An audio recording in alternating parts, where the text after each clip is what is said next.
Bom dia, oitavo ano. Que saudade que eu tô de vocês. Espero que vocês estejam se cuidando, hein? Hoje nós vamos dar início à correção das nossas atividades.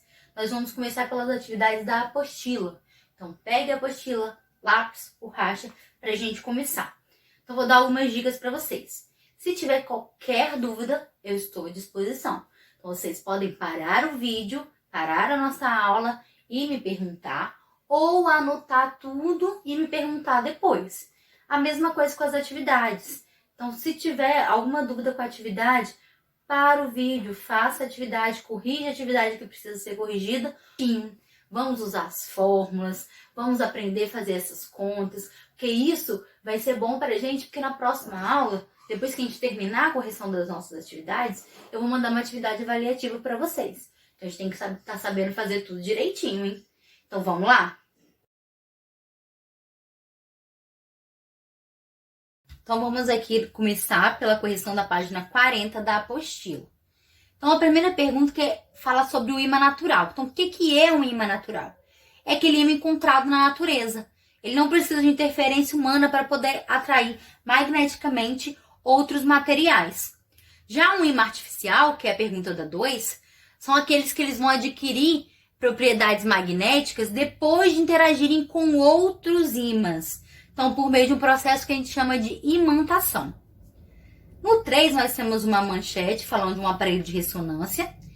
E aqui pergunta que, se pensando que um aparelho de ressonância magnética funciona como se fosse um grande ímã, qual grupo de materiais você acha que é preponderante na enceradeira?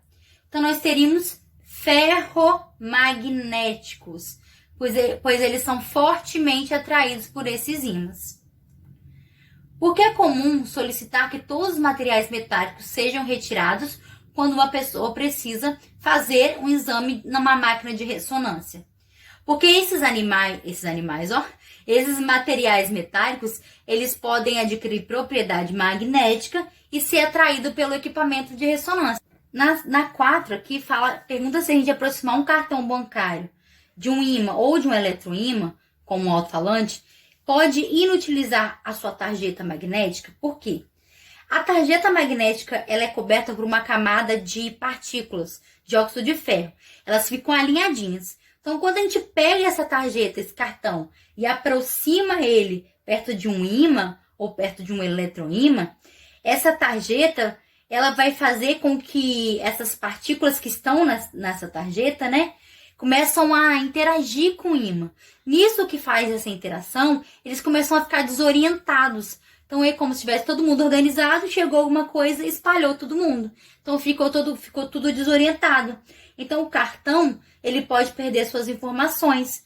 Ele não pode ser encostado num tubo de televisão, por exemplo, porque esse tubo de televisão, a tela da televisão, ela tem essa propriedade eletromagnética, né? De atrair. Então, quando a gente encosta ele perto da televisão, fica desorientado essas partículas e também pode prejudicar esse cartão. Na 5, tem a imagem aqui com um ímã em forma de barra, que fala que ele atravessa uma espira retangular. Sabendo que esse é um caso em que o fluxo magnético sobre a espira está variando, descreva o que acontece na espira enquanto o ímã se movimenta. Então, o que vai acontecer com essa espira? Ela vai apresentar uma corrente elétrica induzida.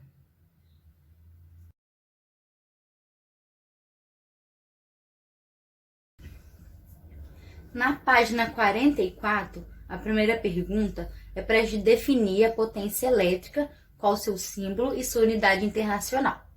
Então, a potência elétrica é uma grandeza relacionada com a capacidade de um dispositivo em transformar a energia elétrica em outro tipo de energia. Então, a sua potência elétrica ela é simbolizada pela letra P maiúscula e o O e o T minúsculo. E a sua unidade de sistema internacional é o watt, que a gente simboliza pela letra W. No 2, está falando que eu tenho uma potência média, um computador, né, tem a potência média de 300 watts, ou seja, 0,3 kW. Se ele fica ligado por 4 horas, então horas aqui eu tenho tempo, qual será o consumo elétrico? Então, eu vou pegar a minha fórmula. Energia é igual potência vezes tempo. Então, eu tenho aqui minha energia, eu não tenho, né? Eu tenho que procurar minha energia. Porque eu quero saber qual será meu consumo elétrico. A minha potência é 0,3 kW. Eu vou usar quilowatts, tá? E o meu tempo é a quantidade de hora. Não precisa transformar para minuto, pode deixar em hora, que é 4. Então, eu fazendo essa multiplicação, 0,3 vezes 4, eu tenho 1,2 kWh, que é o meu consumo de energia. Então, o watts a gente transforma para quilowatts, né, dividindo por 1000. E o tempo a gente pode deixar sempre em hora. No 2 aqui tá perguntando de um mês. Então, eu tenho que fazer uma regra de 3. Se em um dia eu tô gastando 1,2 kW por hora, né, kWh, em 30 dias, que é a média de um mês, quanto que eu vou gastar? Então, eu faço a multiplicação cruzada. Então, 1 vezes x igual a x. 30 vezes 1,2 vai dar 36 kWh. Então, em um mês, eu gasto 36 kWh. Então, aqui no 3, nós temos um quadro, que a gente tem que completar esse quadro. Como tem alguns que vai ser o mesmo tipo de conta, eu vou fazer uma vez só, tá? Mas eu vou dar a resposta de todos para vocês conferirem. Então, aqui no aparelho de som, que é o primeiro, pergunta qual é o consumo mensal desse aparelho de som. Então, eu tenho a minha fórmula. E de energia, potência, vezes tempo. A minha energia é o consumo mensal, é aquilo que eu quero saber quanto que eu estou gastando. Então, a gente não tem, vai descobrir ainda. A minha potência é 100. E o meu tempo, ele quer saber em 30 dias. Então, se eu uso 4 horas por dia, e são em 30 dias, então eu vou ter aqui 120 horas, né? 4 vezes 3, 12, 4 vezes 30, 120. Então, o meu tempo aqui vai ser 120 horas. Então, eu vou ter 100 vezes 120, 12.000 watt-hora. Vou dividir por 1000, porque tem que ficar em quilowatt. Então, vai dar 12 kWh. Então, é isso que eu vou gastar por mês, meu consumo mensal, certo? Mesma coisa vocês vão fazer com o ar-condicionado, que vai dar 90 kWh. No aspirador de pó, eu tenho potência, eu tenho que descobrir o número de dias, o tempo médio, que é 1 hora, e o meu consumo mensal, que é de 3 kWh, certo? Então, vamos colocar aqui a fórmula. É igual a potência vezes tempo. Não esqueçam de colocar as fórmulas, hein? Então, a energia eu tenho? Tenho, não tenho? Que é 600. Não, desculpa. 3, né? Então, se a minha energia aqui é 3 em kWh, eu tenho que multiplicar ela por 1000 para voltar para watt-hora. Então, eu tenho 3.000. A minha potência é 600. E o meu tempo que eu quero descobrir, aqui eu tenho 1 hora de tempo médio de uso. 1 hora quer dizer que eu uso em um dia. Então, em um dia, que é o que eu vou descobrir, certo? Então, o que eu vou fazer? Vai ficar 600D, que é de um dia, dividido por igual a 3.000. D é igual a 3.000 dividido por 600. Posso cortar aqui se eu quiser. Então, D vai ser igual a 5. Ou seja, eu vou ter 5 dias, certo? Mesma coisa vai fazer com o chuveiro elétrico, que vai dar 30. No forno de micro-ondas, tá querendo saber o tempo médio de uso. Vou fazer aqui do lado. Então, vamos para o forno de micro-ondas. Fórmula. Então, eu tenho. Qual que é a energia do meu forno de micro-ondas? Aqui tá 18, então eu tenho que transformar para 18.000. Para watts, lembra disso. A minha potência do micro-ondas. Cadê minha potência do micro-ondas? Eu tenho 1.200. E o tempo, tá falando que eu tenho aí, o tempo do meu micro-ondas eu não tenho, eu tenho a quantidade de dias, certo? Que é 30 dias. Então, eu tenho que descobrir quanto de hora eu vou gastar nesses 30 dias. Então, o que eu vou fazer? Vai ficar 1.200 vezes 30 vai dar 36.000 horas. Igual a 18.000. H é igual a 18.000 dividido por 36. Então, H de hora é igual a 0,5 horas. Então, a cada meia hora, né?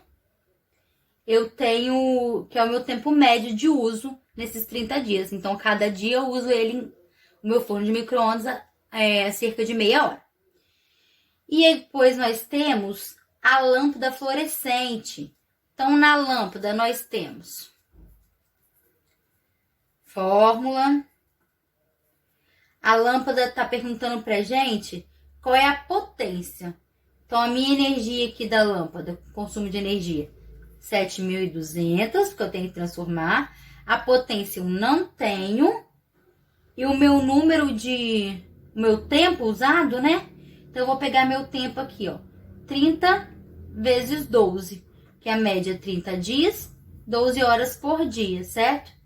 Então, 30 vezes 12 vai dar 360. Então, vai ficar 360 watts de potência igual a 7.200.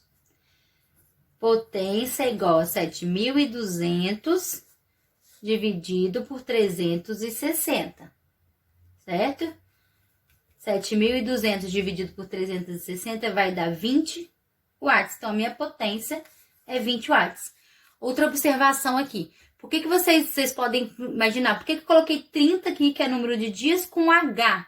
É porque é como se fosse 30 dias vezes a quantidade de hora por dia. Por isso que eu coloco 30 aqui na frente, tá? E H é o que eu vou descobrir, certo? Aí tá perguntando qual dos aparelhos apresenta maior consumo de energia elétrica no final do mês. Então, depois que a gente descobrir todos os valores, a gente vai ver aqui qual que apresenta maior consumo de energia elétrica no final do mês. Então, aqui nós temos o que apresenta maior, o chuveiro elétrico, com 132 kWh. Se todos os equipamentos funcionassem durante o mesmo intervalo de tempo, qual deles apresentaria menor consumo de energia elétrica? Então, se eles estivessem no mesmo intervalo de tempo, qual que iria ser o que teria menor consumo, né, de energia elétrica? Nós teríamos aqui, então, a lâmpada fluorescente, com 7,2 kWh. Suponha que a campanha energética de Goiás cobra 50 centavos por quilowatt consumido. Qual o valor da conta de luz, considerando o consumo de 5 lâmpadas fluorescentes e 4 incandescentes dos demais aparelhos mencionados? Então, agora a gente vai ter que fazer o seguinte. A primeira coisa que a gente vai fazer é pegar o valor da lâmpada fluorescente e vai multiplicar por 5. 7,2. Vai dar 5 vezes 2, 10. Dá 36 kWh. Depois a gente pega 4 da incandescente e multiplica por 36. Que vai dar 4 vezes 6, 144 horas, certo? Então, já tem o valor dessas duas, mais os demais aparelhos. Então, agora a gente vai somar tudo, lembrando de somar esses dois aqui nos valores das lâmpadas. Então, nós teremos aqui 12, mais 90, mais 3, mais 132, mais 18, mais 60, mais 7,2 não, vamos lá, 36, mais 144, mais 8, mais 45. Então, nós teremos 548 kWh. Então, o valor da conta de luz, agora a gente vai multiplicar esse valor por 50 centavos. Que daria o valor dessa conta de luz de R$ 274. Na 4, nós temos um aparelho de potência de 254 watts e é ligado na rede elétrica de 127 volts. Qual a corrente elétrica que atravessa o aparelho? Então, nós vamos usar a fórmula. Potência é igual a tensão elétrica vezes corrente elétrica. Então, a potência nós temos 254. A voltagem, né, que é a tensão elétrica, nós temos 127. E nós não temos a corrente elétrica, que é o que vamos descobrir. Então, vai ficar 127 e igual a 254. E é igual a 254 dividido por 127. Vou fazer aqui na frente. Que vai dar 2A. Então, a resposta certa, letra C. Na 5, tem uma bateria de automóvel, fornece a tensão de 12 volts. E tem uma resistência interna de 5 ohms. Determine a intensidade. Então, ó, tenho 12 volts, né? E tenho o meu ômio aqui de 5. Certo? Então, o que eu vou fazer? Vou colocar o Rzinho da resistência. Então, o que eu vou fazer? Aqui eu preciso colocar a intensidade da corrente elétrica. Então, vou usar a fórmula U é igual a R vezes I. Então, qual que é a minha tensão? 12. A resistência é de 5. E o I eu não tenho, que é a intensidade da corrente. Então, vai ficar 5I, que é igual a 12. Vou fazer aqui do lado. I é igual a 12 dividido por 5. Então, nós temos I igual a 2,4. Certo? E na outra, eu tenho a potência elétrica da bateria. Então, eu quero descobrir qual que é a potência elétrica dessa bateria. Então, vamos lá. A potência elétrica dessa... Gente, olha o que eu esqueci aqui, hein? Uau, cobro isso tanto de vocês, né? Pode esquecer não, hein? Então, a potência elétrica da bateria. Então, eu vou usar a fórmula. Potência é igual a tensão vezes intensidade. Então, a potência eu já tenho aqui, que é... Eu não tenho a potência, né? Eu vou descobrir, ó. Potência eu vou descobrir. A tensão é 12, certo? E a intensidade eu descobri aqui em cima, que é 2,4. Então, vai ficar potência. 12 vezes 2,4 vai ficar 28,8 watts, certo? Aqui nós temos uma etiqueta energética. Até passei uma atividade dessa para vocês. Então, primeiro a gente vai identificar, ela se refere a que equipamento? Então, o equipamento a gente vê aqui, ó. Ela se refere a um aquecedor. Qual a marca e o modelo do equipamento? Então, a gente vai ver aqui, ó. Marca Sol do Nordeste e modelo Supermax 5.4. Qual a potência e a tensão nominal do equipamento? Potência 5.400 watts e a tensão nominal 220 volts. Determine a corrente elétrica que passa pelo equipamento utilizando a potência e a tensão nominal. Então, vamos lá, a gente tem que identificar a corrente elétrica. Essa mesma fórmula aqui. Vou fazer na folha aqui, só um minutinho.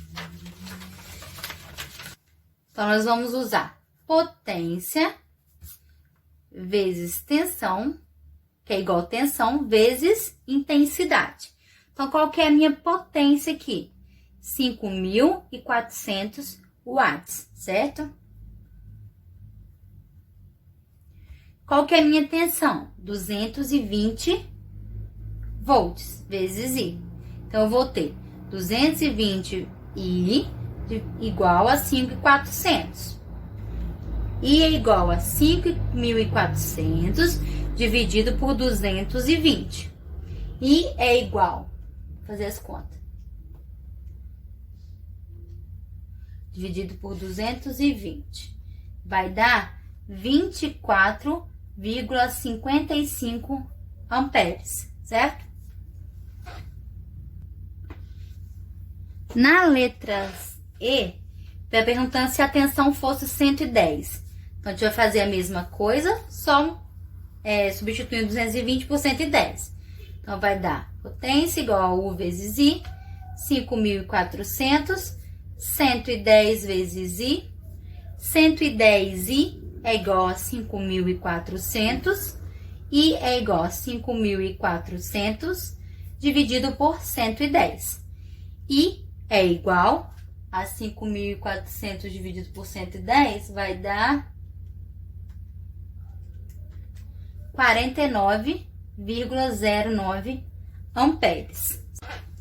Na F, está perguntando qual é o fenômeno físico que está relacionado com a transformação de energia elétrica em energia térmica. Então, o que transforma energia elétrica em energia térmica é o efeito Joule, aquele que produz calor. Aqui na G, está falando para a gente reparar a classificação do aparelho. Então, a classificação é essa letrinha que vem aqui do lado. Essa classificação é D. Então, está perguntando se ela é a melhor opção para ser adquirida segundo os critérios de sustentabilidade. Então, segundo os critérios de sustentabilidade, a melhor indicação que tem é a letra A, né? Vocês podem ver aqui na tabelinha. É aquela que vai ter uma potência menor e, consequentemente, vai gastar menos energia. Então, de acordo com a sustentabilidade, esse aqui não seria um bom aparelho. Então, seria um aparelho, se ele tivesse a etiquetinha A.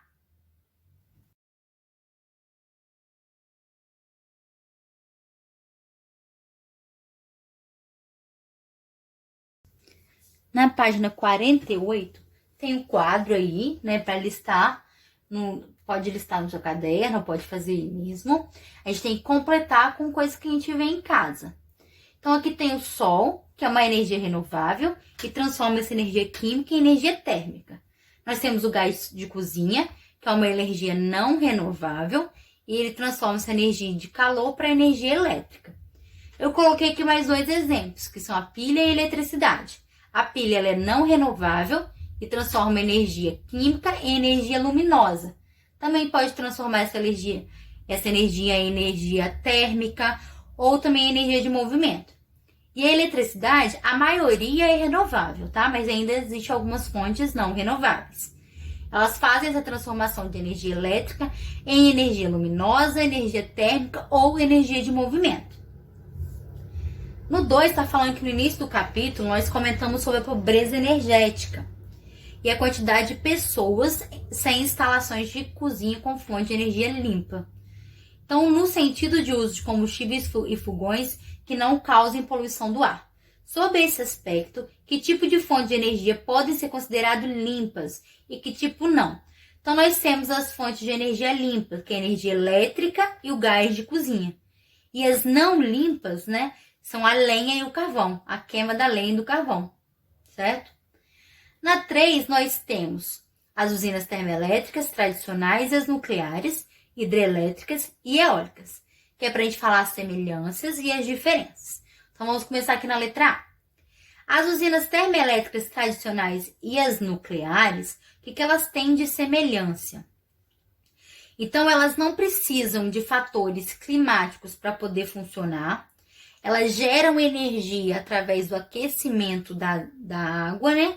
Então, são as principais semelhanças delas. E quais são as diferenças? As usinas termoelétricas tradicionais, elas poluem. As nucleares não. Mas as nucleares, elas produzem lixo radioativo. Na letra B, então, nós temos usinas hidrelétricas e as eólicas. Então, as duas precisam dos fatores climáticos para poder funcionar. Eles precisam do movimento da natureza, ou seja, das águas e dos ventos, né? Elas ocupam grandes áreas, todas as duas, mas elas não emitem gases poluentes. A diferença é que a água a gente pode estocar, o vento não. Então, as usinas eólicas, elas também afetam o voo dos pássaros migratórios. E as hidrelétricas, elas podem inundar grandes áreas, então acaba causando também algum tipo de prejuízo, certo? O 4 aqui é mais uma questão pessoal mesmo. Vocês vão analisar, né, o consumo de energia elétrica por setores e vão me dizer se vocês acham que isso está prejudicando, se não está. Se tiver, se achar que está sendo prejudicial, o que pode ser feito? Então usar transportes menos poluentes, né, com combustíveis menos poluentes, usar fontes de energias renováveis, fontes de energias limpas. Aí fica na opinião de cada um.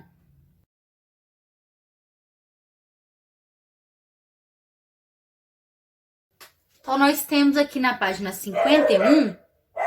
Vou esperar meus cachorros parar de latir. Vamos lá. Em que equipamentos cotidianos há motores elétricos? Então, na nossa casa tem um liquidificador, tem um ventilador, pode ter um secador, um processador de alimentos.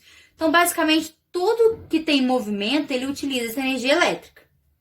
Aqui no 2, a gente tem um infográfico, né? Falando do caminho da energia. Então, a gente tem que indicar como que acontece essa produção de energia desde lá da usina até chegar nas nossas casas. Então, a energia elétrica, ela vai ser gerada por um movimento da água. Então, a água está aqui, ela vai se movimentar, né? Então, vai passar por esses canos, vai mover o gerador da turbina, vai ter uma turbina aqui. Esse gerador vai ficar girando, então sua tensão vai ser elevada para poder conseguir percorrer grandes distâncias. Então, para que a eletricidade chegue nas nossas casas com valores adequados, com a tensão adequada de cada casa, de cada tomada, a gente precisa de subestações, que são esses postes, e além disso, dessas subestações, nós temos também transformadores que ficam grudados no poste, acoplados nesses postes. Então, eles fazem o que esses transformadores? Eles reduzem a tensão para o consumo residencial. Então, depois de passar por todo esse processo, que ele vai chegar nas nossas casas. No 3, está perguntando como o efeito Joule afeta os processos de transmissão de eletricidade e como esse efeito pode ser minimizado. Então, o efeito Joule, o que é? É a transformação de energia elétrica em energia térmica. Então, em uma transmissão, essa transformação pode acarretar perda de energia ao longo das linhas, né, ao longo do caminho.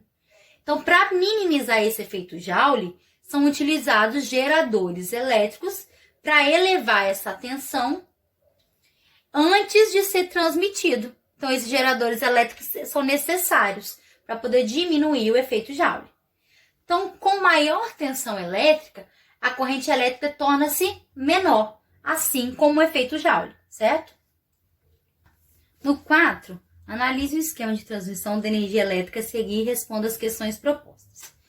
Então, na A aqui, suponha que o número de voltas do enrolamento primário do transformador presente na usina seja de 600 voltas. Então, no número de voltas do transformador primário, vou colocar um pezinho só para a gente não esquecer.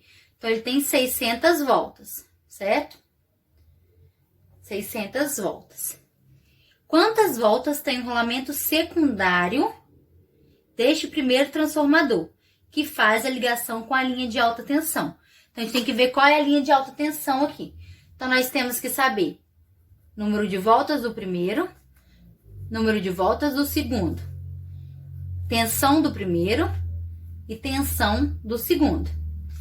Então, o número de voltas do primeiro nós temos que é 600. Do segundo nós não temos, certo? Do secundário. A tensão do primário aí nós temos que é de 12.000. A tensão do secundário nós temos aqui que é 400.000. Então, vamos fazer aqui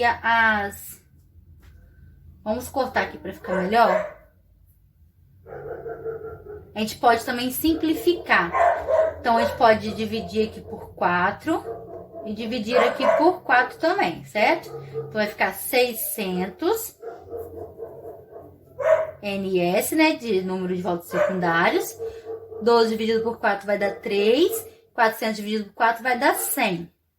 Então, eu vou ter, vou multiplicar cruzado, 3NS, 600 vezes 100, vai dar 60.000, certo? NS é igual a 60.000 dividido por 3. NS de secundário, 60 mil dividido por 3 vai dar 20 mil, certo? Na minha letra B, está perguntando qual é a relação entre o número de enrolamentos do circuito primário e do circuito secundário, no segundo transformador, entre a linha de alta tensão e o consumo industrial. Então, nós temos no segundo transformador aqui, certo? Ó, na segunda transformação. Então, vamos fazer com os mesmos símbolos. Vamos de volta do primário, secundário, tensão primária, tensão secundária. Então, aqui, nós não temos número de volta, certo? Nem de um, nem de outro. Então, nós vamos só repetir. A minha voltagem do primário agora, o primário começa aqui, ó. Porque o outro, o secundário, vai ser o consumo industrial. Então, vai ser 400 mil e 20 mil. Então, vai ser dividido por NS. Ops. Posso cortar? Posso. Então, vamos cortar aqui. 40 dividido por 2 vai dar 20. Então, o meu circuito, a relação entre o número de enrolamentos do circuito primário com o número de enrolamentos do circuito secundário vai ser 20.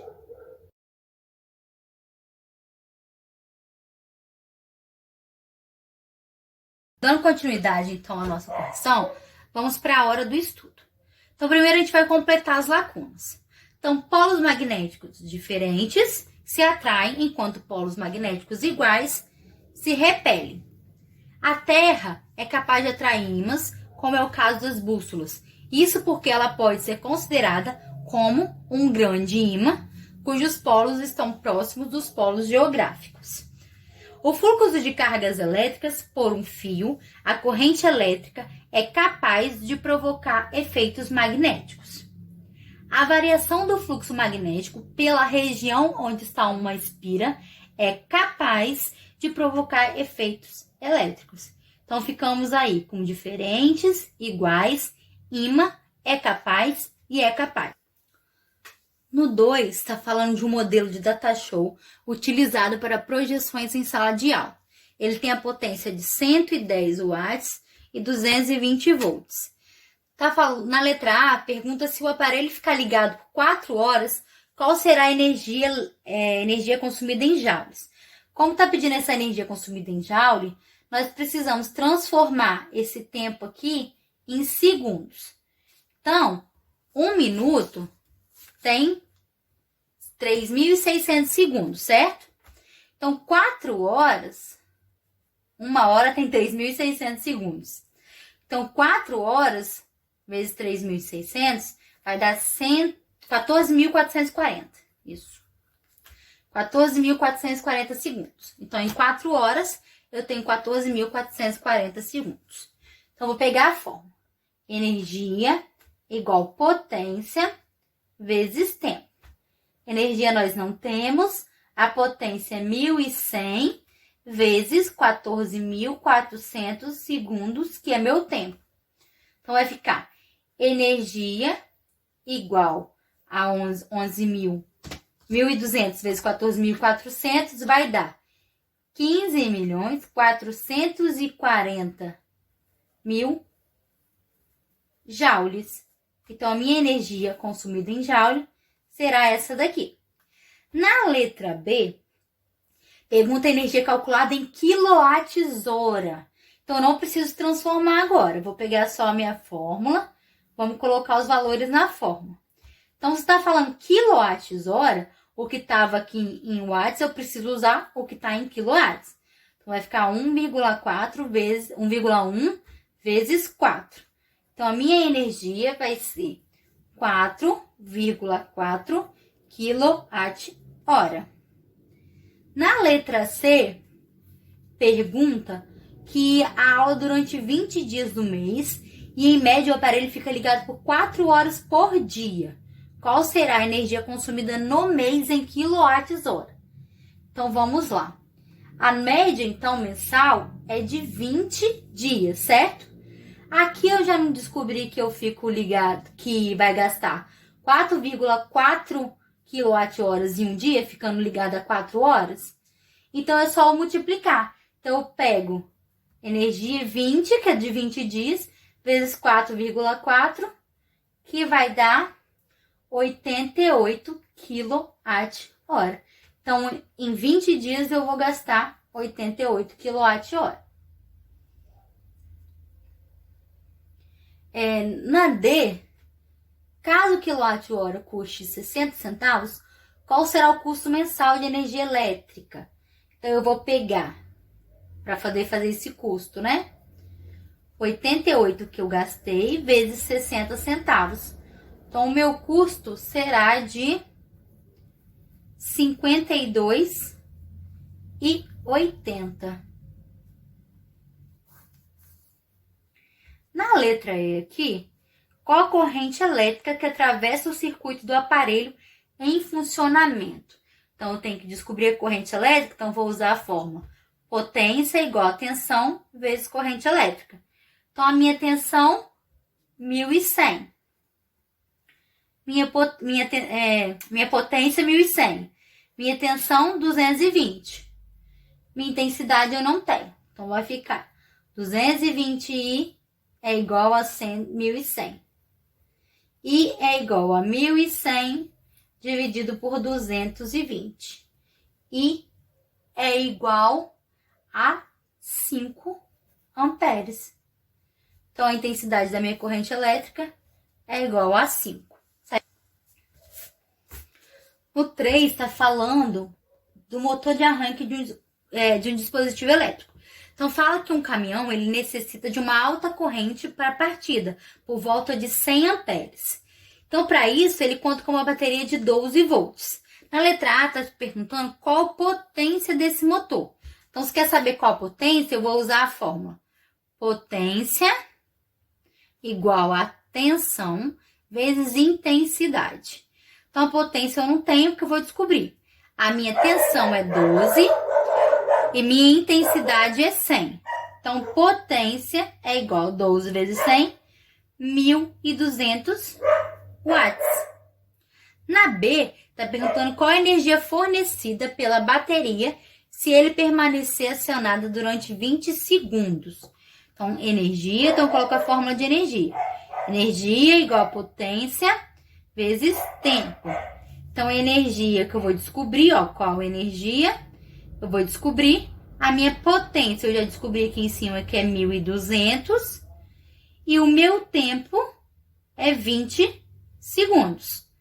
Então, eu tenho 1.200 vezes 20, eu vou ter 24.000 joules. Há alguma explicação científica para os demais equipamentos elétricos de um veículo desligarem quando se dá partida ao automóvel? Sim, porque fornece máxima corrente elétrica possível para o motor de arranque sem desperdiçar energia fazendo funcionar outros equipamentos elétricos. Então, isso faz com que desliguem outros equipamentos elétricos desse veículo.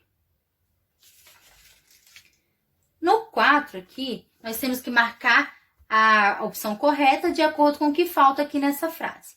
Então, o chuveiro elétrico esquenta porque apresenta resistência elétrica que aquece a água quando passa uma corrente elétrica.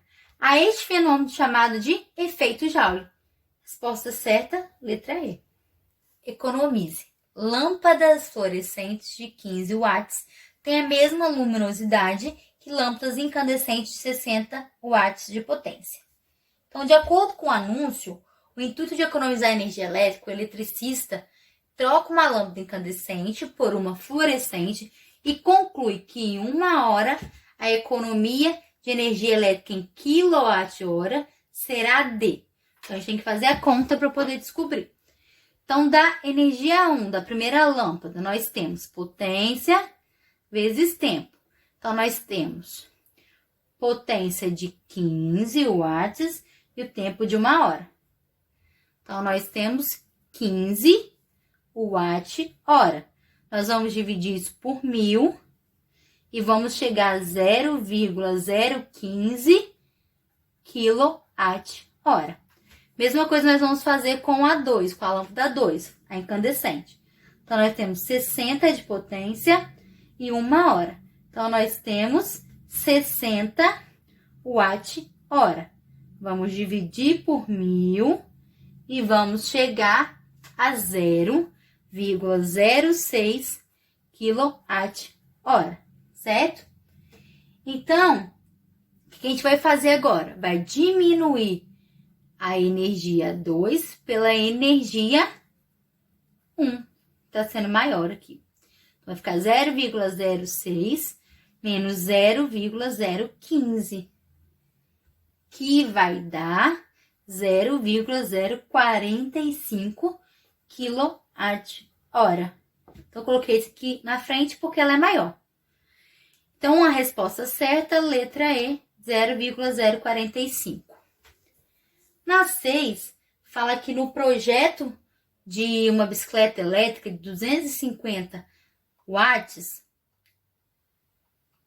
de potência, os projetistas não querem que a corrente elétrica ultrapasse a 10 amperes. Para evitar mais custos e dificuldade no isolamento do circuito elétrico e na segurança dos usuários. Então, qual deve ser a tensão dessa bateria? Então, vamos lá. Então, nós temos aí, né? Vamos fazer a conta aqui do lado. Número 6. Nós temos a potência, né? Que é de 250. Nós temos a corrente elétrica, que é de 10 amperes. E quer saber aí qual é a tensão. Então, nós não temos a tensão. Então, vamos botar na forma. Potência é igual a U vezes I. Então, potência 250. U nós não temos. Intensidade 10. Então, vai ficar aqui. U é igual a 250 dividido por 10. U vai ser igual a 25 volts, certo? No 7 aqui tem umas perguntinhas, então a gente vai responder... Umas não, tem uma, né? O que é um dínamo? Então, o dínamo é um dispositivo que vai transformar energia mecânica em energia elétrica. Então, o dínamo é um tipo de gerador elétrico. No 8, que tem duas perguntas, agora sim, né? Quais são as semelhanças e diferenças no funcionamento de um dínamo em relação à usina eólica? Então, dínamo e usina eólica. Qual é a semelhança disso? Os dois, eles produzem energia a partir do movimento. Então, os dois vão funcionar com o princípio da indução eletromagnética. A diferença entre os dois é que o dínamo ele não consegue fornecer energia em larga escala.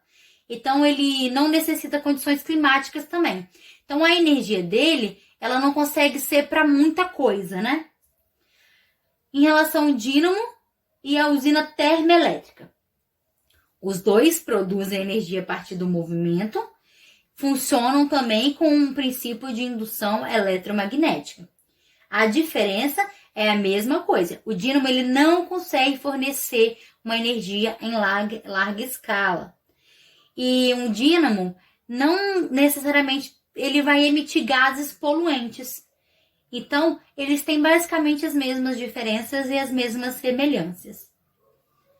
Qual é o papel dos transformadores na transmissão e na distribuição de energia elétrica? Cite locais ou aparelhos que façam uso de transformadores. Então, os transformadores, eles servem para alterar a tensão de um circuito elétrico. Então, na transmissão de energia em larga escala, eles são especiais para poder diminuir a perda dessa tensão. Então, em redes elétricas de alta tensão, a corrente elétrica ela é transportada com um valor mais baixo, gerando assim menos efeito Joule. Na 10, tem transformadores, são aparelhos que alteram a tensão elétrica. Dependendo do estado, as tensões são de 127 ou 220 volts. No passado, a tensão mais baixa era de 110. Usando esse valor para facilitar os cálculos, um transformador com enrolamento primário com 500 volts a ser ligado em 110 volts deve ter quantas voltas de enrolamento secundário para fornecer uma tensão de 220 volts. Vou fazer aqui do lado. Então, nós temos aí o primário, com o secundário, certo? A tensão primária com a tensão secundária. No primeiro, nós temos 500 voltas. No segundo, nós não sabemos. Vou fazer aqui embaixo para não confundir. Peraí. Então, aqui nós temos 500 voltas no circuito primário, no enrolamento primário. E no enrolamento secundário, nós não sabemos. A tensão primária tá aqui. Cadê? Que é igual a 1. E a tensão secundária é igual a 2. Então, o que nós vamos fazer agora é multiplicar cruzado. NS, não preciso colocar 1 aqui se eu não quiser. 500 vezes 2 é igual a 1000 voltas. Então, o meu enrolamento secundário, ele vai ter 1000 voltas. Terminamos aqui, então, a nossa apostila. Espero que vocês tenham acertado bastante questões. Na próxima aula, nós vamos para as atividades do CA, para corrigir todas as atividades do CA. Tem algumas que não foram feitas ainda e nós vamos fazer juntos, tá? Então, beijos, até nossa próxima aula online, tá? Que a gente não pode estar juntinho, né? Mas logo, logo estaremos na nossa sala de aula de novo. Tchau!